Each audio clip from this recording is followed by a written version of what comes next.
तो मूवी की शुरुआत होती है एक माइक नाम के शख्स से जो कि स्टॉक कंपनी में एज अ मार्केटिंग पर्सन काम करता था, जिसमें कि उसे ऐसे लोगों को ढूंढना होता था जो कि उनकी कंपनी में इन्वेस्ट कर सके। तभी एक दिन माइक को बहुत सारी तारीफें मिली क्योंकि उसने एक बड़े आदमी को अपनी कंपनी में इन्वेस्ट करने के लिए मना लिया था, जिसकी वजह से ही उसके बॉस रिकी ने उसकी तारीफ करी क्योंकि वो एक बिग क्लाइंट को लेकर आया था। जिसके बाद रिकी ने माइक को अपनी बाकी टीम से मिलवाया, जिसमें इस कंपनी का ओनर ये मिस्टर पुष्का था। तब इस मीटिंग के बीच ही रिकी ने सजेस्ट किया कि अब कंपनी को एक नई ब्रांच खोलनी चाहिए ताकि इसकी ग्रोथ जल्दी हो, जिसके लिए माइक ने एग्री नहीं किया क्योंकि उसे लगता था कि अभी कंपनी इतनी ज़्यादा स्टेबल नहीं है। तब इस मीटिंग के बीच ही हमें यहाँ ये मिस्टर पुष्का की असिस्टेंट कैटरीन दिखी जो कि माइक में थोड़ी इंटरेस्टेड लग रही थी। बाकी ये कितनी इंटरेस्टेड है ये हमें आगे पता चलेगा। और इसी के साथ द एक्सप्लेनर्स कल्ट इंट्रोड्यूस करते हैं पे बैक। तो अब यहाँ से माइक अपने एक ओल्ड इन्वेस्टर फ्रैंक से मिलने पहुंचा, जहाँ फ्रैंक ने उससे साफ कह दिया कि भाई मुझे अपने सारे पैसे वापस चाहिए क्योंकि तुम्हारी कंपनी में मुझे कोई प्रॉफिट नहीं दिख रहा। जो सुनकर माइक ने उसे कन्विंस करने की कोशिश तो करी, लेकिन फ्रैंक ने उसकी कोई नहीं सुनी क्योंकि कोई प्रॉफिट आ ही नहीं रहा था, जिसकी वजह से फ्रैंक अपने पैसे वापस चाहता था। तब यह सुनकर माइक वापस से अपने ऑफिस गया, जहाँ उसने फ्रैंक की इन्वेस्टमेंट मनी चेक करी तो उसे पता चला कि ये अकाउंट तो खाली है, जो देखकर वो कंफ्यूज होकर रिकी से पूछने पहुंचा, जहां रिकी बोला कि हो सकता है ये कोई सिस्टम का एरर हो तो तुम ज्यादा टेंशन मत लो।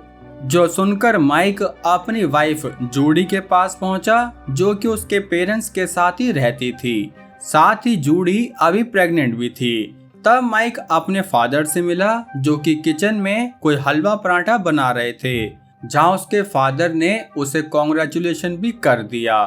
तभी अगले दिन जब माइक दोबारा से रिकी के पास पहुंचा क्योंकि उसे फ्रैंक की मनी 0 दिख रही थी, जिसकी वजह से रिकी फिर से बोला कि हो सकता है सिस्टम अभी भी ठीक ना हुआ हो तो तुम थोड़ी देर बाद ट्राई करना। बाकी अभी के लिए तुम्हें लॉस एंजलिस में जाना होगा क्योंकि वहाँ हमारा एक बहुत बड़ा इन्वेस्टर डैनी रहता है। तब माइक वहाँ जाना तो नहीं चाहता था क्योंकि जूडी की डिलीवरी का टाइम काफी पास था, लेकिन रिकी के काफी फोर्स करने पर वो जाने के लिए मान गया, जिसके बारे में उसने शाम होते ही जूडी को भी बताया। तो जूडी ने पहले तो उसे मना किया क्योंकि वो डिलीवरी करने ही वाली थी, लेकिन फिर माइक ने उसे समझाया कि अगर वहाँ जाकर मेरा काम पूरा हुआ तो मुझे बड़ा बोनस मिलेगा, जिसकी वजह से जूडी ने उसे हाँ कह दी। तब माइक अगले दिन ही लॉस एंजलिस के लिए निकल गया, जहां उसके साथ ये ड्राइवर और उसका एक कलीग टोनी भी था जो कि इन्हें लॉस एंजलिस में लेकर आया, जहां इनकी मुलाकात इस टकले डैनी से हुई। तब डैनी ने काफी अच्छे से उसका स्वागत किया, साथ ही उसने अपने वेपन की कलेक्शन भी इन्हें दिखा दी, जिसके बाद उसने कहा कि जो मनी मैं इन्वेस्ट करना चाहता हूँ वो बैंक में नहीं बल्कि मेरी एक शॉप में रखी हुई है, तो तुम लोगों को उस शॉप पर जाकर वो पैसे लेने होंगे। तब डैनी की बात सुनते ही माइक उस कलीग और अपने ड्राइवर के साथ उस शॉप पर पहुंचा, जहां शॉप में पैसे तो छोड़ो उल्टा इस ड्राइवर ने डैनी के गार्ड पर ही हमला कर दिया, जिस बीच यहाँ टोनी भी इंजर्ड हो गया। तो माइक ये देखकर कंफ्यूज हुआ कि आखिर इस ड्राइवर ने ऐसा क्यों किया, लेकिन अभी के लिए वो टोनी को बचाना चाहता था, इसलिए वो उसे जल्दी से हॉस्पिटल की तरफ ले जाने लगा।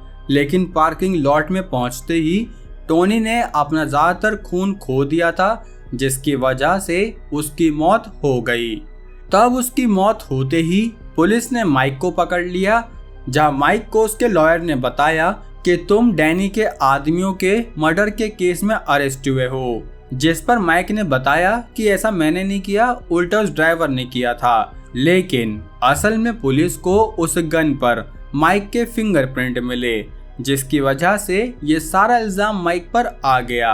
और तभी उसे याद आया कि डैनी ने ही अपनी कलेक्शन दिखाते वक्त उसे वो गन पकड़ाई थी, जिसकी वजह से ही बेचारा माइक अब 6 साल तक के लिए जेल में आ गया, जो कि बहुत लंबा टाइम पीरियड है। इसलिए हम इसे चुटकी में खत्म करके 6 साल आगे बढ़ते हैं, जहाँ माइक अपनी सजा से फ्री हो चुका था। साथ ही अब तो भाई के बाल भी बढ़ गए। और तभी यहाँ जेल के बाहर उसके फादर उससे मिलने आए, जिन्होंने उसे बताया कि तुम्हारी बच्ची बड़ी हो गई है और उसका नाम हमने लाना रखा है। तब माइक अपने घर पर पहुंचा तो वहाँ जूडी और लाना एक साथ थे, जहाँ लाना ने तो उसे पहचाना नहीं, क्योंकि जब वो हुई तो ये भाई सब जेल में चले गए थे। लेकिन फिर माइक ने उसे अपने गले लगाकर कहा कि मैं ही तुम्हारा रियल डैड हूँ, जिसके साथ ही माइक अपनी फैमिली से तो मिल लिया, लेकिन उसके मन को सुकून नहीं मिला। इसलिए उसने रात को ही डिसाइड किया कि वो अपना बदला लेकर रहेगा। जिसके अगले दिन से ही पहले तो उसने लाना पर फोकस किया कि उसको स्कूल छोड़ के आना और उसके ध्यान रखना। साथ ही वो अपना रिवेंज भी प्लान करने लगा, जिसके लिए वो अपने एक पुराने दोस्त से मिला, जो कि माइक के लिए काफी परेशान था। इसलिए तब उस दोस्त ने माइक को कुछ पैसे दे दिए ताकि वो एक नई शुरुआत कर सके, जो शुरुआत वो करेगा भी, लेकिन कुछ अलग तरह से। खैर, तो अब शाम होते ही माइक और जूडी एक पार्टी में पहुंचे, जो कि उनके एक पुराने कोवर्कर ने ही रखी थी, जहां पर हमें रिकी भी दिखा, जिसके सामने माइक ने ऐसे बिहेव किया जैसे उसे रिकी पर बिल्कुल भी गुस्सा नहीं है, जबकि असल में तो उसका खून खौल रहा था। इसलिए वो खुद को कंट्रोल करने एक दूसरे कमरे में चला गया, जहां वो अपना गुस्सा कंट्रोल नहीं कर पा रहा था कि कैसे रिकी ने उसे धोखा दिया है। तो इसलिए वो रिकी पर हमला करने जाता कि तभी उसे मिस्टर पुष्कर की असिस्टेंट कैटरीन ने रोक लिया, जिसने माइक को शांत कराते हुए उसे प्रॉमिस किया कि मैं तुम्हारी हेल्प करूंगी, बस तुम थोड़ा शांत रहो। अब वो अलग बात है कि इसको देखकर शांत कैसे ही।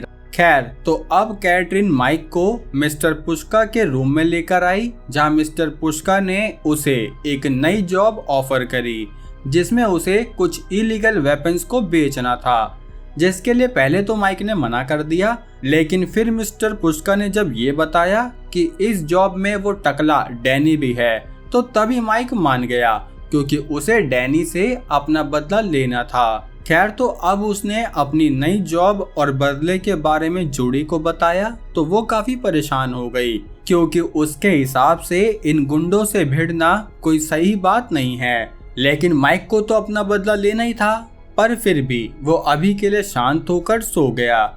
जिसके अगले दिन वो फ्रैंक के पास पहुंचा, जिसे उसने अपने थोड़े पैसे दे दिए, जो कि उसे उसके ही पुराने दोस्त ने दिए थे। तब फ्रैंक ने इस बढ़िया काम के लिए भी कोई दरिया दिली नहीं दिखाई, क्योंकि असल में रिकी ने उससे ये कहा था कि तुम्हारी सारी इन्वेस्टमेंट को माइक ने चुरा लिया है। जो सुनकर उसे गुस्सा आया कि इसे रिकी ने मुझे धोखा तो दिया ही दिया, लेकिन मेरे क्लाइंट्स को भी मेरे बारे में झूठ कहा। इसलिए तब उसकी बदले की आग और जाग गई, जिसके बाद वो यहाँ से सीधे मिस्टर पुष्का के पास पहुंचा, जहां उसने जॉब एक्सेप्ट करते हुए अपना आगे का काम मांगा, जिसके लिए मिस्टर पुष्का एग्री हो गए। तो उन्होंने माइक को टेक्सास में भेज दिया, जहां उसका एक पुराना दोस्त रैंडी रहता था, जो कि सीक्रेटली इन इलीगल वेपन्स को इधर से उधर भेजता। साथ ही रैंडी एक कपड़ों की फैक्ट्री भी चलाता था, जिसकी आड़ में ही वो अपने सारे इलीगल काम कर लेता। तब माइक ने रैंडी से अपना पार्टनर बनने के लिए कहा, जिसके बाद उसने प्रॉमिस किया कि अगर हमने वो वेपन्स इधर से उधर ठीक तरीके से कर दिए तो मैं तुम्हें कुछ बोनस भी दूंगा। जो सुनकर रैंडी ने उसे ट्रांसपोर्ट के लिए हाँ कह दी। तो तभी ये लोग लॉस एंजलिस निकल गए, जहाँ जैसे ये लॉस एंजलिस में आए तो इन्होंने अपनी वेपन डील काफी स्मूथली कर ली। और तभी माइक ने अपने प्रॉमिस के हिसाब से रैंडी को एक्स्ट्रा पैसे भी दे दिए, जिसके बाद उसने कहा कि अब तुम जा सकते हो, क्योंकि माइक के कुछ अपने प्लान भी थे। असल में माइक यहाँ लॉस एंजलिस में आया तो उसने सोचा कि वो डैनी का भी काम कर दे, इसलिए तब वो डैनी पर नजर रखने लगा, लेकिन उल्टा डैनी के आदमियों ने ही माइक को पकड़ लिया। क्योंकि डैनी जानता था कि माइक अपना बदला लेने जरूर आएगा, तो उसने अपने आदमियों को ऑर्डर दिया कि खत्म कर दो इसे। लेकिन जैसे ही वो लोग माइक को कुछ करते तो तभी पीछे से रैंडी आ गया, जिसने डैनी और उसके सारे गुंडों की यहीं आलू पूड़ी बांट दी। तब माइक ने उसका शुक्रिया अदा किया, जिसके बाद ये लोग वापस अपने होम टाउन में आ गए, जहां माइक ने मिस्टर पुष्का को बताया कि उसने डैनी को मार दिया है, क्योंकि डैनी और रिकी ने मिलकर उसे जेल में भेजा था। तब ये सुनकर मिस्टर पुष्का काफी गुस्सा हुआ, क्योंकि उसे माइक से कोई लेना देना नहीं था। उल्टा डैनी की मौत से उसके बिजनेस को नुकसान होगा, इसलिए उसने माइक से कहा कि आज के बाद मेरे पास किसी काम के लिए मत आना। तब ये सुनकर वो यहाँ से चला गया। जहाँ रात होते ही जब उसने अपने घर के बाहर देखा तो उसे एक कार दिखी, जो कि उसके घर पर ही नजर रख रही थी। तब ये देखकर माइक चुपके से उस कार में घुस गया, जहाँ उसने उस आदमी से पूछा कि आखिर तुम्हें यहाँ किसने भेजा है। तब माइक को पता चला कि इस आदमी को रिकी ने भेजा है, तो वो उससे बोला कि मुझे अभी के अभी रिकी के पास लेकर चलो। जो सुनकर वो आदमी माइक को एक पार्किंग लॉट में लाया, तो तभी उसने उस आदमी को बेहोश कर दिया, जिसके बाद उसने रिकी से फ्रंट टू फ्रंट बात करी।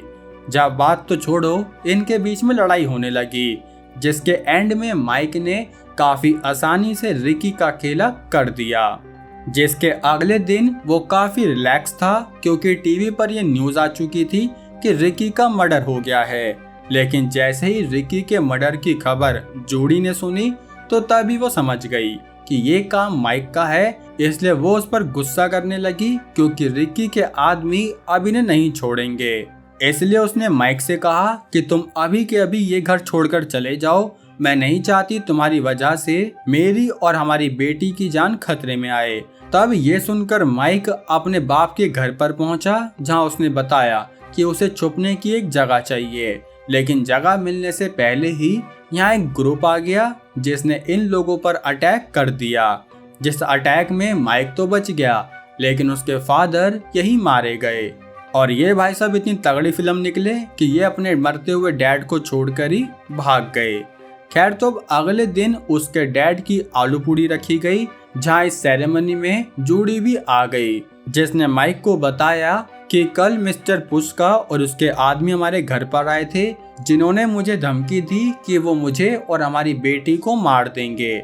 इसलिए तब जूडी ने यह फैसला किया कि अब वो माइक को छोड़कर लाना के साथ कहीं दूर जा रही है। जो सुनकर माइक समझ गया कि असल में रिकी और डैनी को चलाने के पीछे मिस्टर पुष्का का ही हाथ है। लेकिन ये बात पता चलने के साथ साथ वो काफी इमोशनली टूट भी गया, क्योंकि अब उसकी बीवी और बेटी उससे दूर हो गई थी।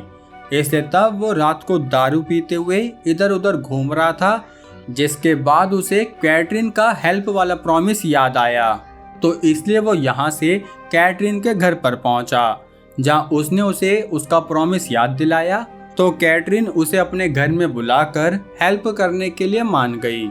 हालांकि हेल्प से पहले खैर, अब कुछ देर बाद कैटरीन ने मिस्टर पुष्का को कांटेक्ट किया, जहां उसने झूठ कहा कि मैंने माइक को पकड़ लिया है, तो आप जल्दी से मेरे घर पर आ जाओ। जो सुनकर जैसे ही मिस्टर पुष्का यहाँ घर की तरफ आया, तो तभी माइक उनको मारने के लिए तैयार था, जहां उसने बिना टाइम वेस्ट किए मिस्टर पुष्का का खेला कर दिया।